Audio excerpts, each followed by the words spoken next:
우리가 누군가를 존경한다, 누군가를 사랑한다라고 하면 사실 그 사람을 어떻게 보면 어떤 면에서 닮기를 원하고 또 그 사람과 모든 것을 같이 하기를 원하고 그 뜻에 따르기를 원한다라고 그렇게 볼 수가 있습니다. 그건 당연할 수밖에 없습니다.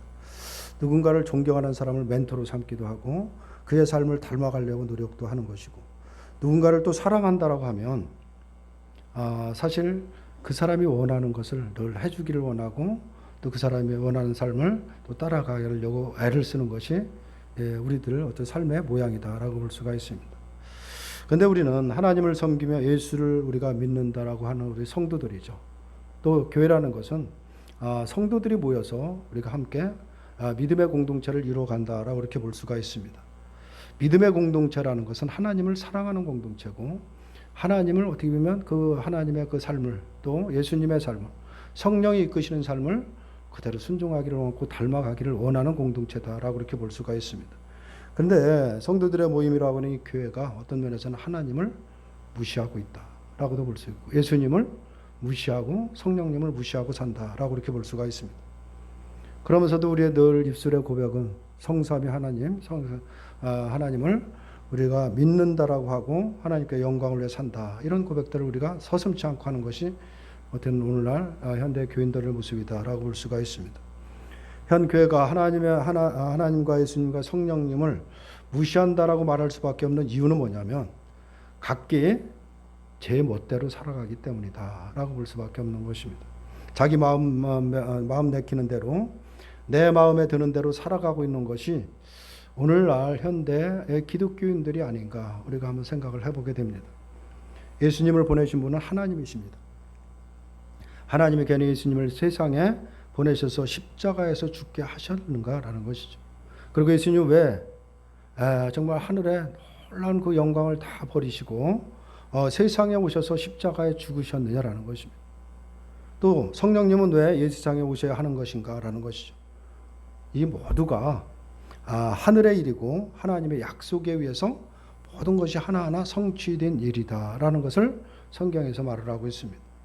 결국 지금까지의 세상은 하나님의 약속이란 틀 안에서 진행된 역사였다는 것을 부인할 수가 없는 것입니다.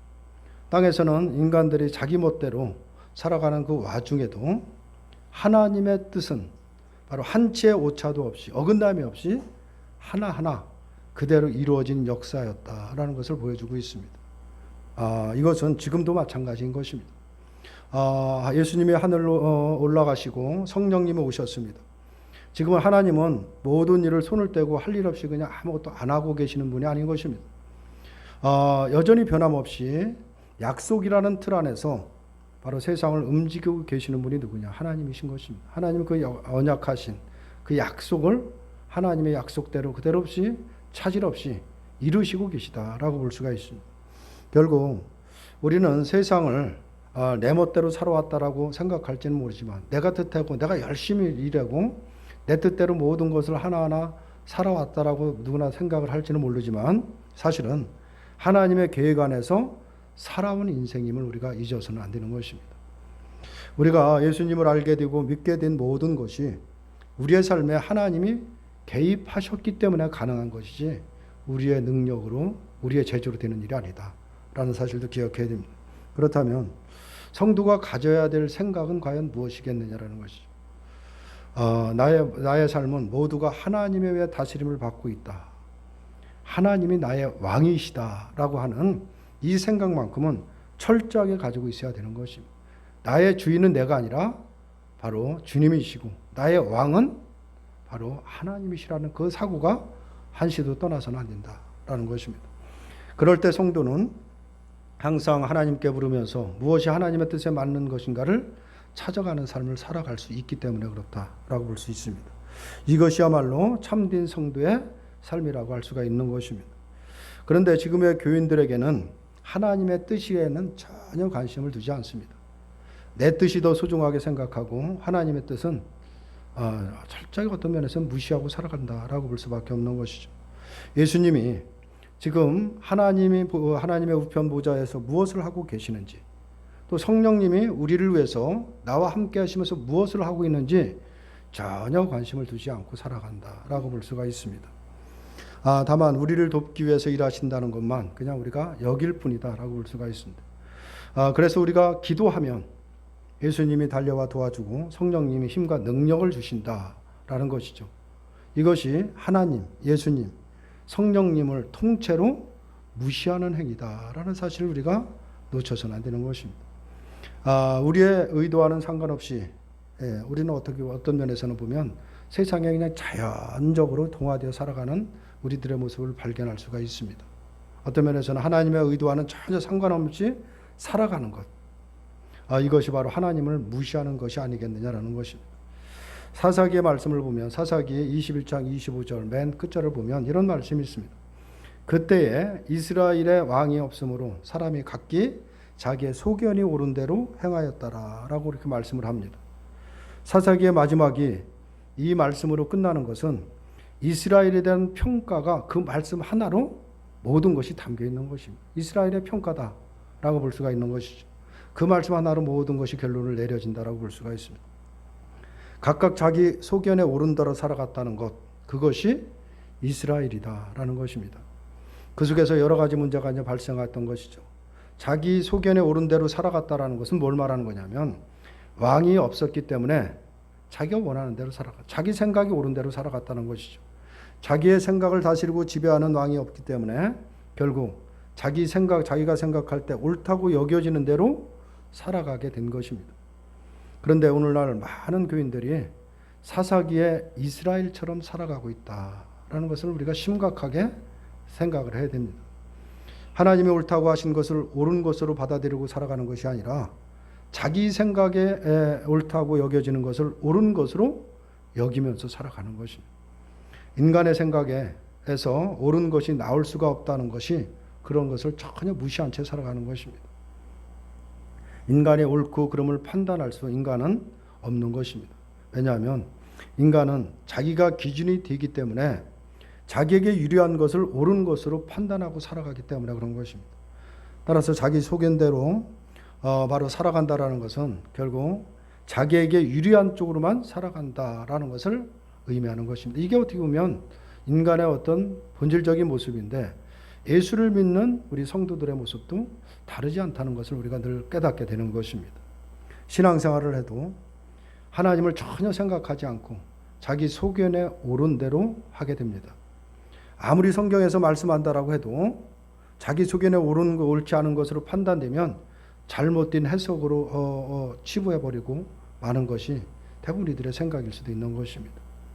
제가 이런 말씀을 드리는 것은 분명히 성도를 향한 하나님의 소원이 있음에도 불구하고 인간들은 바로 하나님의 소원은 묵살한 채 자기 소원을 들고 하나님을 찾기 때문이다라고 볼 수가 있습니다. 사람들이 생각하는 하나님은 단지 인간의 소원을 들어주시기 위해서 준비하고 계시는 분으로만 늘 생각을 하고 있는 것입니다. 내가 도와달라고 하면 언제든지 와서 나를 도와주시는 분으로 생각을 하고 있는 것이죠. 마치 설날에 세배하러 온 손자들에게 줄 아주 빳빳한 신권을 바꿔서 세뱃돈을 준비해 놓고 손자들이 절하러 오기를 기다리는 할아버지처럼 그렇게 연상을 하고 있는 것입니다. 복을 준비해 놓고 기도하러 나오기를 기다리는 하나님으로 생각을 하고 있다라는 것입니다. 그러나 하나님은 우리의 소원을 들어주시기 위해서 계시는 분이 아니다라는 사실을 우리가 놓쳐서는 안 되는 것입니다. 하나님은 자신의 소원을 위해서 일하시는 분임을 우리가 한시도 놓쳐서는 안 되는 것입니다. 그러면 하나님의 소원은 과연 무엇이냐라는 것이죠. 과연 하나님은 교회를 부흥하는 것이 하나님의 소원이냐라는 것입니다. 아니면 선교사를 많이 보내서 땅끝까지 복음을 많이 전하는 것, 그것이 과연 하나님의 소원일까? 교회가 이 사회에서 많이 착한 일을 많이 하는 것, 그것이 과연 하나님의 소원일까라는 것이죠. 사실 그런 것이 아닌 것입니다. 지금 제가 말씀드린 것은 그것은 진정한 바로 하나님의 뜻 가운데 살아가는 성도에서 나타나는 열매이지 그것이 어떤 목적이 아니다라는 사실을 우리가 기억해야 됩니다. 우리들 한 사람 한 사람을 향한 하나님의 소원이라는 것은 우리들이 주일 성수를 하는 것도 아니고 기도를 많이 하는 것도 아니고 헌신을 많이 하는 것도 아닌 것입니다. 그러한 것은 교회를 자기 소유로 여기는 어떤 거짓 목사들의 소원하는 것들이지 절대로 하나님의 소원이 아니다라는 것입니다. 성경 어디에도 그러한 것들이 하나님의 소원으로 등장하지 않습니다. 중요한 것은 그럼 그런 것을 하지 않아야 되느냐, 그런 뜻으로 말씀을 드리는 것이 아닌 것입니다. 우리가 진정으로 정말 하나님을 사랑하고 하나님의 뜻 가운데 우리가 거하고 주님이 원하시는 삶을 살아가기를 원한다라고 하면 그것은 우리가 하려고 해서 되는 것이 아니라 자연적으로 맺어지는 열매라는 것을 우리가 생각을 해야 되는 것입니다. 19절을 보면 피조물이 고대하는 바는 하나님의 아들들이 나타나는 것이니라고 이렇게 말씀을 합니다. 또 21절에 보면 그 바라는 것은 피조물도 썩어짐의 종로로 탄 데서 해방되어 하나님의 자녀들의 영광의 자유에 이르는 것이니라 라고 이렇게 말씀을 합니다. 피조물들이 고대하는 것이 있다라는 것을 말하고 있죠. 그럼 고대하는 것이 뭐냐면 하나님의 아들들이 나타나는 것이다 라고 이렇게 말씀을 합니다. 하나님의 어떻게 보면 형상이 있는 하나님의 아들들이 나타나는 것이 바로 낮아짐에서 해방돼서 영광의 자유를 이룰 수 있기 때문이다 라고 볼 수가 있습니다. 세상을 향한 하나님의 소원은 바로 인간에 의해서 더럽혀진 세상을 깨끗한 나라로 만드시는 것입니다. 그것이 하나님의 소원이죠. 그런데 사람들은 이러한 하나님의 소원을 아예 무시해버리고 살아가는 것입니다. 하나님 같은 분이 무슨 소원을 갖고 있겠는가, 이렇게 생각을 하고 살아가는 것입니다. 그저 소원이라고 한다면 우리가 전도를 많이 해서 이 세상에 또 교회가 많이 세워지는 것, 또 믿는 자가 많이 생기는 것이 아니겠느냐라는 것으로 생각을 합니다. 그러나 하나님에게는 인간의 생각과 전혀 다른 소원이 있다는 사실을 우리가 기억해야 됩니다. 인간이 선악과를 다 먹은 후 하나님은 그 소원을 두시고 이 소원을 두시고 이루시기 위해서 일하셨던 것입니다. 바로 예수님도 하나님의 이 소원을 아시고 세상에 오신 분입니다. 그래서 자기의 뜻이 아닌 바로 하나님의 뜻을 위해서 사셨던 분이다라고 볼 수가 있죠. 그래서 피조물이 고대한다라는 것은 바로 하나님의 아들들이 나타난 것이라고 하는데, 그렇다고 하면 하나님의 아들들이라는 것은 바로 교회를 다루는 성도들을 의미하고 있는 것이 아닌 것입니다. 소위 믿음 좋은 사람들을 의미하는 것도 아니다라는 사실을 기억해야 됩니다. 하나님의 아들들이라는 것은 하나님의 형상이 있는 자를 의미하고 있는데, 과연 누가 하나님의 형상을 나타나겠느냐라는 것이죠. 인간은 하나님의 형상을 지닐 어떤 모든 가능성을 이미 사라진 존재다. 그것이 인간인 것입니다. 그렇기 때문에 하나님의 형상을 나타난 자라는 것은 오직 바로 예수님만이 하나님의 형상으로 오신 분이다 라는 것을 알 수가 있는 것입니다. 따라서 하나님의 아들들이 나타남은 바로 예수 안에서만 가능한 일이다 라는 것을 말하고 있는 것입니다. 다시 말하면 나는 죽고 바로 그리스도의 피로 다시 살아났다는 것을 믿는 자들이 하나님의 아들들이다 라는 것을 말하고 있는 것입니다. 하나님의 형상인 그리스도 안에서 주와 한 몸으로 여김받기 때문에 그런 것입니다. 그렇다면 하나님의 소원은 오직 그리스도를 믿는 자들이 나타나는 것에 있다라고 말할 수가 있는 것입니다. 그러나 이것도 역시 교회를 다니는 자들에게 증거하는 것을 의미하는 것이 아니라 앞서 말한 대로 우리가 예수를 믿을 때, 우리가 거듭날 때, 나는 죽었다. 십자가에서 예수님이 죽을 때 나도 죽었다는 것을 깨닫고 그리스도 안에서 다시 산 자가 되었음을 아는 자들이 바로 발생하는 것이다 라고 볼 수가 있는 것입니다. 진정으로 내가 어떤 존재인지를 깨닫고 이제는 나는 죽고 나는 존재하지 않고 오직 주님을 위해서, 나의 주인은 주님이시고 나의 왕은 하나님이시라는 것을 온전히 고백할 수 있는 자다. 그가 바로 하나님의 아들들이다 라는 것을 말하고 있는 것입니다. 그러나 이것은 오직 주 안에서만 가능하다라고 볼 수가 있는 것입니다. 이것이 하나님의 소원이다 라는 것을 말하고 있습니다.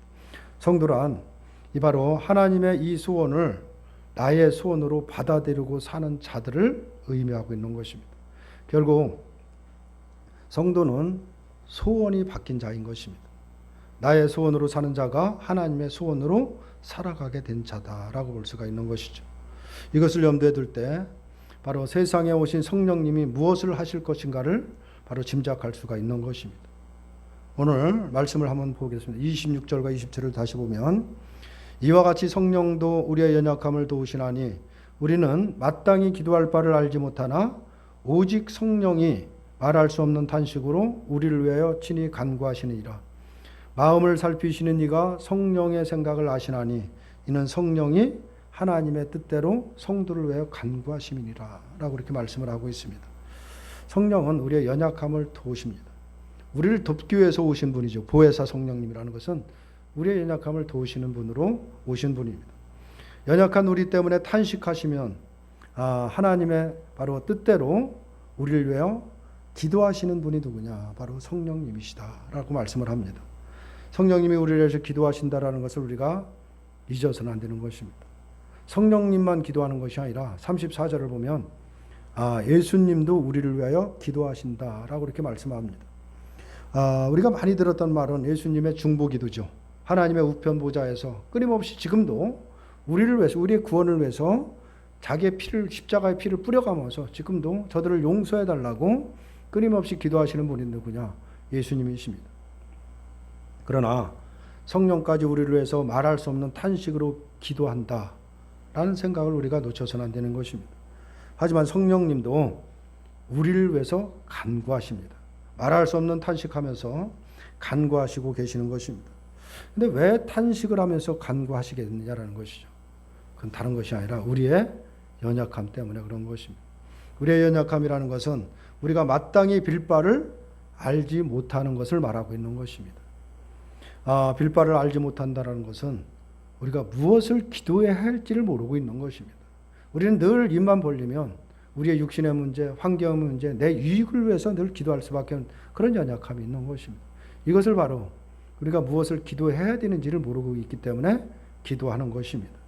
다시 말해서 하나님의 소원에 마음을 두지 않고 오직 자기 뜻을 세우기 위해 때문에 성도로서 빌어야 할 것을 빌지 못하고 있는 것입니다. 이것이 바로 오늘날 우리들의 모습이다라고 볼 수가 있습니다. 입으로는 하나님의 뜻을 말하면서도 기도할 때는 내 뜻을 이루어지기를 바라는 소망이 있는 것입니다. 이것이 인간의 연약함이다라고 볼 수가 있습니다. 이 연약함을 도우시는 분이 누구냐? 성령님이라는 것입니다. 그래서 우리는 연약해서 그것 때문에 기도할 수밖에 없지만 그걸 놓고 기도할 때 간절히 주님 앞에 부르짖을 때 성령께서는 깨닫게 하는 것입니다. 주님의 뜻이 뭐지? 그걸 통해서 그 문제를 통해서 주님이 이루고자 하는 뜻이 무엇인지를 깨닫게 하시는 분이 누구냐? 성령님인 것입니다. 그래서 우리는 정말 간절한 마음으로 무슨 문제를 놓고 기도할 때 우리가 당면한 문제가 급해서 그것이 이루어져야 되기 때문에 끊임없이 놓고 기도할 때 우리의 마음을 만져주시죠. 그러면서 우리에게 그 문제 때문에 낙심하지 않게 하고 그 문제 때문에 우리가 고민하지 않도록 우리에게 은혜를 주시는 것입니다. 깨닫게 하시는 것입니다. 궁극적으로 하나님이 무슨 일을 하시는지를 깨닫게 하셔서 우리의 모든 기도를 도우시고 계시다라고 볼 수가 있습니다.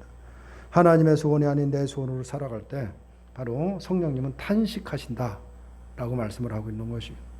성령님의 바로 탄식을 아는 자가 진심으로 자신을 탄식할 수 있는 것입니다. 지난주에 우리가 세상에서 벗어나지 못하는 자신에 대해 탄식이 나와야 된다는 것을 말씀을 드렸습니다. 그러나 그 탄식은 성령님의 탄식을 아는 자, 다시 말해서 하나님의 소원이 무엇인가를 아는 자에게만 보여질 수 있는 것입니다. 하나님의 소원을 알기 때문에 내 뜻대로 살아가는 자신에 대해서 탄식이 있을 수밖에 없는 것입니다. 이것이 바로 성령의 도우심이다라고 볼 수가 있는 것입니다. 오늘 27절을 보면 마음을 살피시니가 성령의 생각을 아시나니 이는 성령이 하나님의 뜻대로 성도를 위하여 간구하심이니라 라고 말씀을 하고 있습니다. 성령이 하나님의 뜻대로 우리를 위하여 간구하신다라고 이렇게 말씀을 하고 있습니다. 왜 성령께서 우리를 위하여 하나님의 뜻대로 기도해야 하느냐라는 것이죠. 그것은 인간은 하나님의 뜻대로 기도할 수 없는 자이기 때문에 그런 것입니다. 우리가 하나님의 뜻대로 기도한다라고 하지만 여전히 기도의 자리에 있으면 여전히 내 뜻대로 기도하는 것이 우리들이기 때문에 그런 것입니다. 인간은 하나님의 뜻으로 살기보다는 자기 뜻으로 사는 자가 누구냐? 인간인 것입니다. 그래서 하나님은 바로 인간의 기도를 듣지 않으십니다. 아무리 그렇게 부르짖고 한다라도 인간의 기도는 듣지 않는 것입니다. 이 부분을 우리가 생각해야 되는 것입니다. 지인에게서 자신을 위한 기도밖에 나올 수 없는 것이기 때문에 아무리 우리가 간절한 때를 쓰고 발부둥을 친다라고 할지라도 하나님 그 기도 듣지 않는 것입니다. 대신 하나님은 하나님의 뜻대로 기도하시는 성령님의 기도를 듣는 것입니다. 이 부분을 우리가 생각을 해야 됩니다. 그리고 그 기도대로 응답하시는 분인 것입니다. 그 응답이 바로 우리를 천국으로 인도하는 것입니다. 그래서 우리의 구원은 영원히 예수님의 은혜이며 성령님의 도우심이다 라고 말할 수밖에 없는 것입니다. 바로 우리가 그렇게 연약한 존재라는 걸 스스로 인정을 할 줄 아는 자가 성령의 탄식을 알 수 있는 것입니다. 왜 성령이 탄식할 수밖에 없는지 깨달을 수밖에 없는 것이죠. 그렇게 우리는 내 중심으로 살아가고 나의 유익을 위해서 살아가는 그 어리석음에 빠져 있지만 성령이 우리를 끝끝내 포기하지 않고 우리와 함께 도우심으로 인해서 바로 우리의 모든 한 걸음 한 걸음이 바로 주님께로 가까이 가게 되고 그걸 통해서 아름다운 열매를 맺을 수 있다는 사실을 우리가 기억해야 되는 것입니다. 우리의 열심이 아니라는 것을 우리가 반드시 기억해야 됩니다. 그래서 우리에게 되어지는 모든 것이 주님의 은혜다라는 고백이 자연히 나올 수밖에 없다는 사실을 우리가 기억해야 됩니다.